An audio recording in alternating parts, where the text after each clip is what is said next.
Commissioner Gordon, Bane has escaped.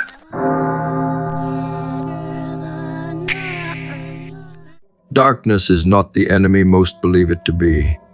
It is the training ground where the foundations of greatness are built.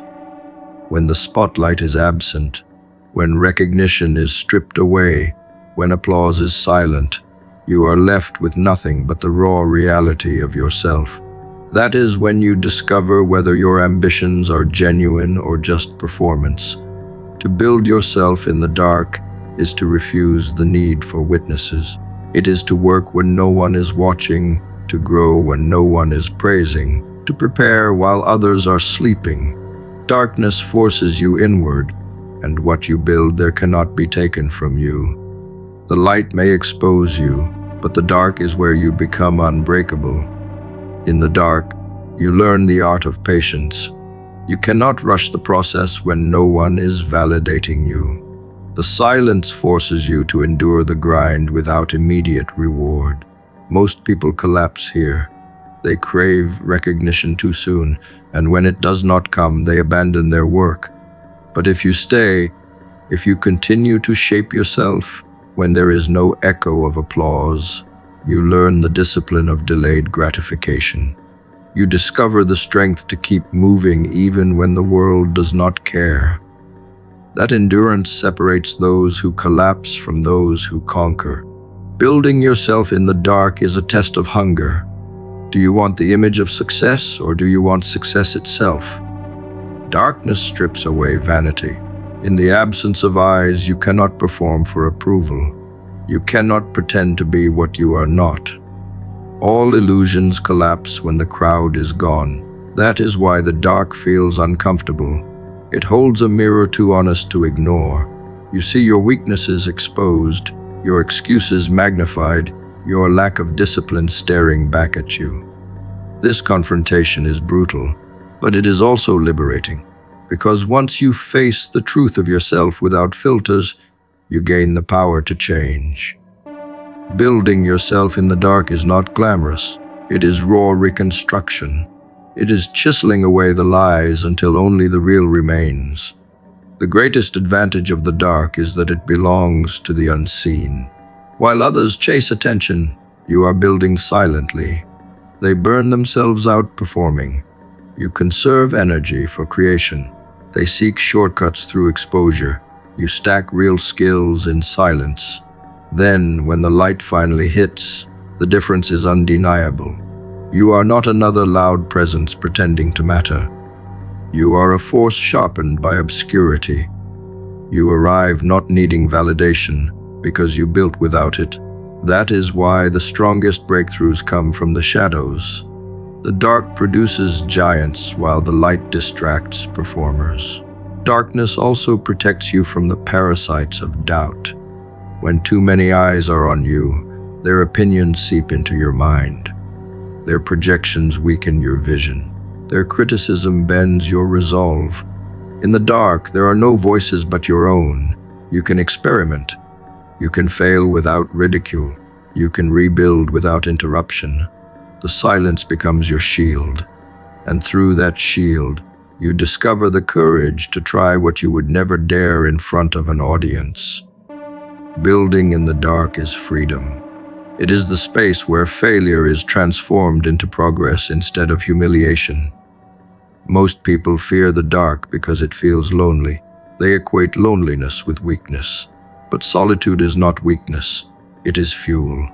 When you learn to stand alone, you stop being dependent on approval. You stop craving the constant presence of others to validate your choices. The dark becomes your companion, and through it you discover self-reliance.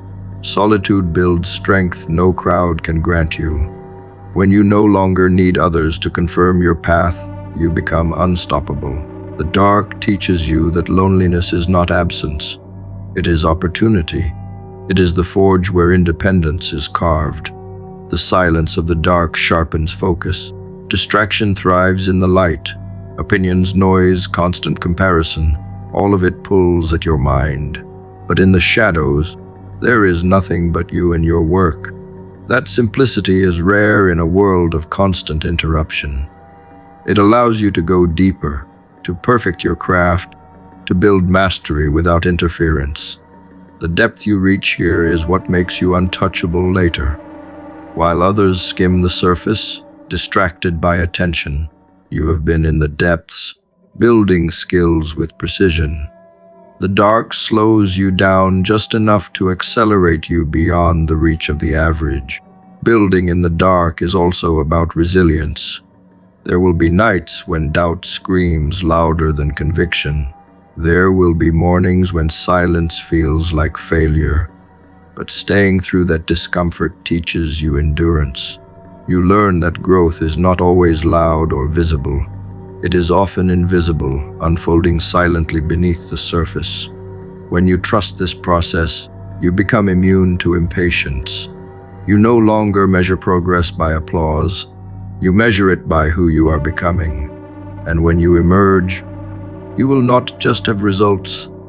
You will have resilience no one can imitate. The irony is that once you build yourself in the dark, the light will come anyway. Recognition will find you. Applause will chase you. People will wonder how you became so capable overnight, not realizing those nights stretched endlessly in obscurity. But by the time the light arrives, you will not depend on it. You will not crave it. You will not fear losing it. Because you know the truth, your foundation was built where no one could see, and nothing can erase that. The light is temporary, the dark is eternal. Death of the old self is not poetic metaphor, it is reality. You cannot drag yesterday into tomorrow and expect transformation. The habits that chained you, the beliefs that confined you, the fears that dictated your choices, they must be destroyed. Yet destruction is not painless. It is violent, unsettling, and raw. To shed the old self feels like ripping away skin. It is the death of comfort, the death of identity you once leaned on, the death of illusions that shielded you. Most resist this death because it feels unbearable, so they settle into the prison of familiarity. They choose survival of the old self over the birth of the new. But survival without growth is slow decay. The only path forward demands death first. The pain is necessary because it exposes your dependency on the patterns that have defined you. Letting go means standing in uncertainty. It means stepping into a void where nothing is guaranteed. That void terrifies people. They would rather stay with the known discomfort than leap into the unknown possibility. But greatness never emerges from the known. It requires you to break yourself, to confront your shadows, to sit with the screams of your ego as it fights for survival. The old self will claw to remain alive, whispering that change is unnecessary. But that voice is the chain you must break. The new self waits beyond the death of that voice. The process feels like darkness because there is no applause for it. No one celebrates when you cut ties with destructive habits. No one praises you for sitting in silence confronting your demons. No one applauds the lonely nights where you kill excuses one by one. That is why this death is so isolating. You are stripped of recognition, stripped of identity, stripped of comfort. Yet in that stripping lies freedom. You cannot step into the light carrying baggage built from lies. The dark becomes the furnace where the old is burned away and the new is formed. The resistance to this death is why most remain trapped. They run from the pain instead of through it. They numb themselves with distraction, bury themselves in shallow pleasures, or drown themselves in excuses. They think they are escaping the death of the old self, but in truth, they are enslaved by it. Pain avoided becomes pain multiplied. What you do not kill will haunt you. What you refuse to face will dictate every choice, every thought, every step. You either master the pain by facing it, or it masters you by becoming the ruler of your life. When you embrace the painful death of the old self, you begin to discover resilience you never knew existed. Pain stops being something to fear and becomes something to use. Every tear, every scar, Every moment of breaking becomes evidence of rebirth. The pain transforms from punishment into proof that you are no longer the same. The old self dies screaming, but its death creates silence. In that silence, the new self begins to breathe.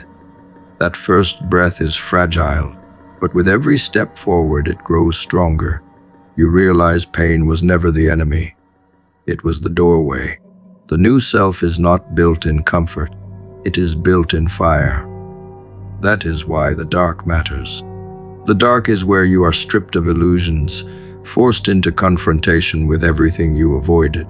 It is where you learn to stop running and start fighting. The fight is not with the world. It is with yourself, with the version of you that refuses to change, with the version that clings to mediocrity, with the version that hides in fear. Killing that self is the most important battle you will ever fight. Victory requires suffering. Victory requires death. Most will never fight this battle because they misunderstand what it means to live. They think life is about protecting comfort, about holding on to identity, about maintaining stability. But those who cling eventually break anyway, not in transformation, but in regret. They die with their old selves intact, never knowing the freedom of becoming someone greater. To live fully is to kill repeatedly. Every season demands another death, another shedding, another sacrifice. That is the rhythm of growth. If you are not dying, you are not evolving. There is no shortcut to this process. You cannot bypass the darkness. You cannot skip the pain. You cannot negotiate with the old self to step aside politely. It must be destroyed, and destruction requires you to step willingly into discomfort. Every breakthrough is earned through breakdown. Every evolution is purchased with pain. If you accept this truth, you stop fearing the process. You begin to welcome it, because you understand that each death carries with it the seed of your next rebirth. When the new self finally emerges, you realize why the pain was essential. The light feels sharper, the freedom feels real, the strength feels unshakable. You understand that without the death of the old self, you would never appreciate the new one. Pain was not the obstacle. Pain was the initiation. What you endured in the dark gave you the power to stand in the light without crumbling. And now, the light no longer blinds you. It fuels you. Beginner hell is the trial by fire that no one wants, but everyone must endure. The first 3 to 6 months of any pursuit are not filled with progress. They are filled with frustration. Your effort feels wasted, your results are invisible, your doubts grow louder each day. You question whether it is worth it, whether you chose the wrong path, whether you are wasting your time. That feeling is not a sign of failure. It is nature's filter. It is the weight placed at the gate to separate those who want the outcome from those who crave the process. Most turn back here. They cannot stomach the silence, the lack of recognition, the endless grind without visible reward. That is why the few who push through stand out so violently later. They endured the desert where most collapsed. This beginner hell is not punishment. It is preparation. If progress came instantly, everyone would endure, and the pursuit would mean nothing. Value exists because difficulty exists. Nature designs the first stretch of every journey to strip away the pretenders. It is not enough to want results. You must be willing to bleed without proof. Those who survive this stage are forged by it. The suffering becomes their identity.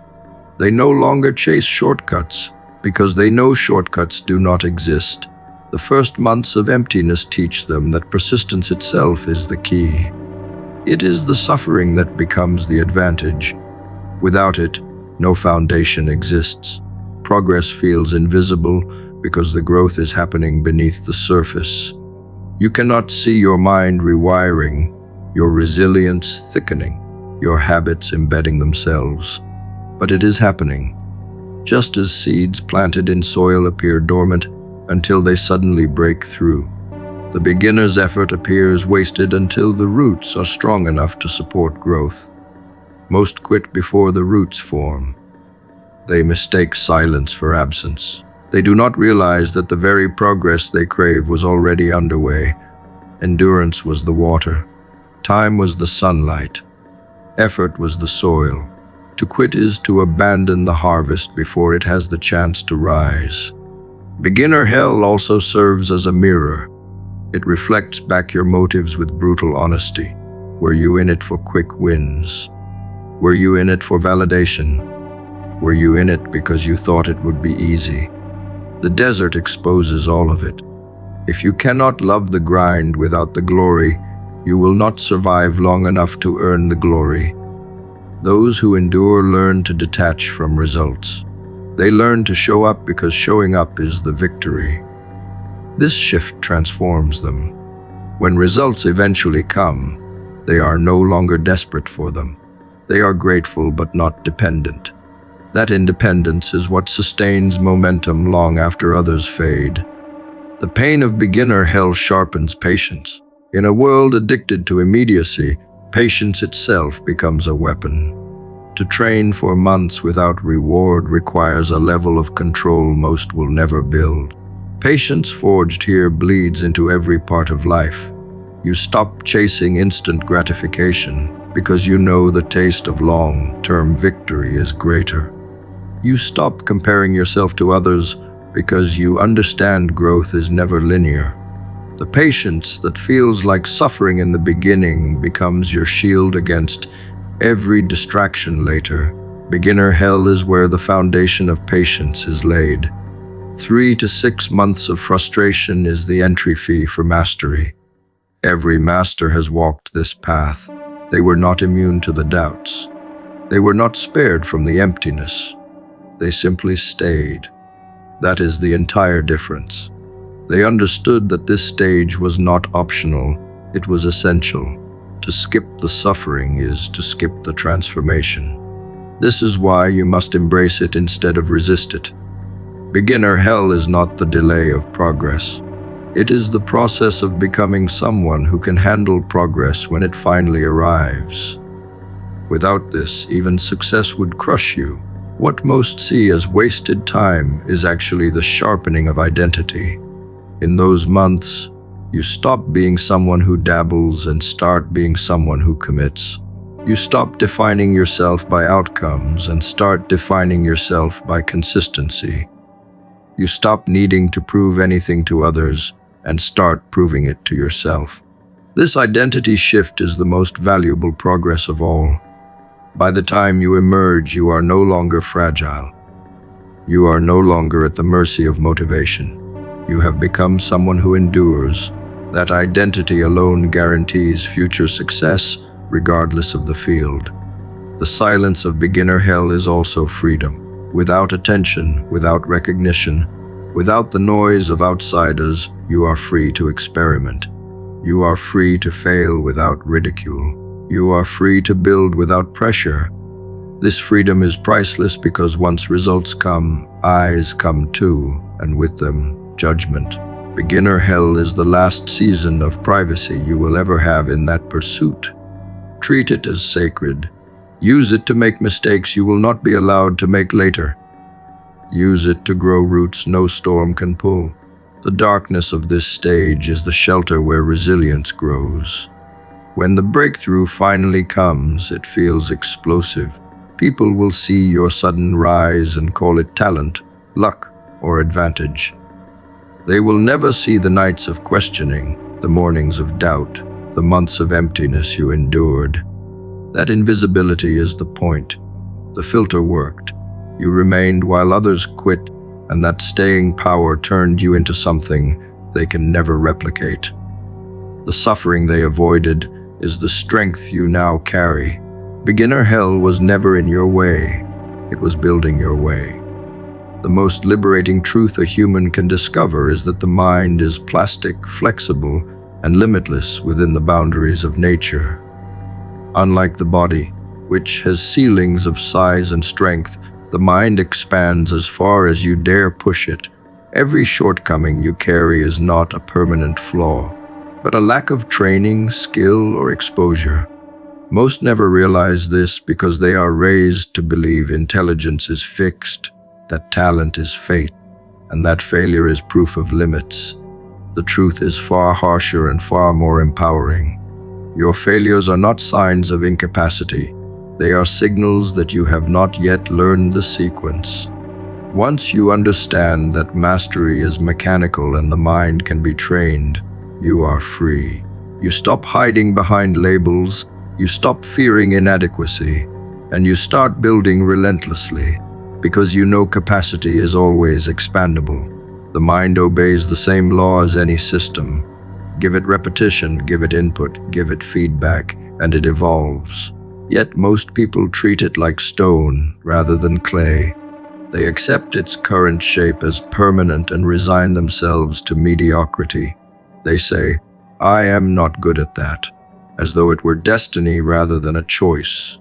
But the brain rewires itself with every new task you expose it to. Neuroplasticity is not abstract theory. It is proof that you can reforge yourself continuously. Every new language learned, every new skill acquired, every new challenge endured reshapes neural pathways. You are literally sculpting your brain with each repetition. The only barrier is your willingness to endure the early discomfort of incompetence until the rewiring solidifies. It is liberating because once you understand this, excuses collapse. You no longer say, "I cannot." You begin saying, "I have not trained for it yet." That single shift changes everything. You stop defining yourself by current ability and start defining yourself by potential capacity. You see setbacks not as verdicts but as feedback. You realize failure is not an end, but part of the programming process. Just as a muscle tears to grow stronger, the brain fails to rewire deeper. Your limits are only temporary settings waiting to be rewritten. That truth destroys fear. Once you know the mind is limitless in adaptation, you understand that the only permanent failure is quitting. Most shortcomings are illusions created by lack of process. People want results without sequence. They want mastery without the steps. But mastery is nothing more than stacking correct sequences until the task becomes automatic. A craftsman is not born knowing. He learns one motion at a time until thousands of repetitions erase hesitation. A thinker is not born brilliant. He refines his logic step by step until clarity becomes instinct. Once you grasp that any skill can be broken down into its pieces and practiced, you realize there is no ceiling. There is only time, patience, and effort. What others label genius is often just someone who endured longer through the sequence without stopping. Unlike the body, the mind is infinite in what it can store and adapt to. A muscle reaches a point where it cannot lift more. A runner reaches a limit of speed. But the mind has no such ceiling within the laws of nature. It can learn endlessly. It can rewire endlessly. It can adapt endlessly. That means no path is closed to you. It may take years, it may take pain, it may take the sacrifice of comfort, but the door is always open. Once you see this, hopelessness dissolves. You are no longer trapped by comparison, because comparison loses meaning when growth has no cap. The danger is that most people never test this truth. They accept cultural scripts that say intelligence is innate, that skills belong only to a chosen few. This lie keeps them docile. They never train their minds past the minimum. They never endure the discomfort required for rewiring. So they stay trapped, not because of limits, but because of beliefs. Belief in limits creates real limits. Belief in plasticity creates transformation. The ones who rise are not those who were born gifted, but those who refuse to accept the lie. They treated the mind as infinite, and the mind rewarded them with expansion others thought impossible. Training the mind requires you to endure boredom, confusion, and failure. These are the growing pains of rewiring. Most people stop here, mistaking discomfort for incapacity. But discomfort is proof of growth. It is evidence that the mind is breaking old pathways and forging new ones.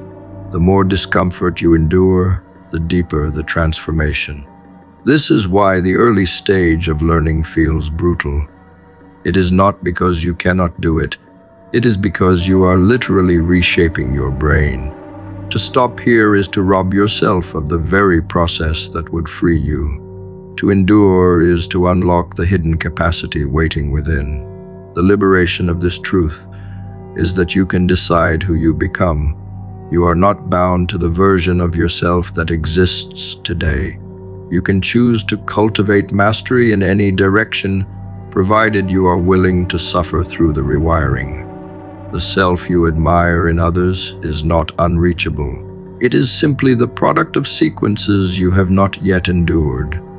Once you see yourself as clay rather than stone, your entire relationship with growth changes. You no longer ask whether you can. You ask how long it will take, and that question always has an answer. Reality bends to those who understand this law. They are never imprisoned by current results. They are never trapped by past failures. They move forward relentlessly because they know adaptation is inevitable if effort is applied consistently. Their confidence is not arrogance, it is clarity. They do not need to be the best today because they know they can become better tomorrow. This makes them unstoppable. They outlast, outlearn, and outgrow everyone who believed in limits. Their edge is not talent. Their edge is faith in the plasticity of the mind.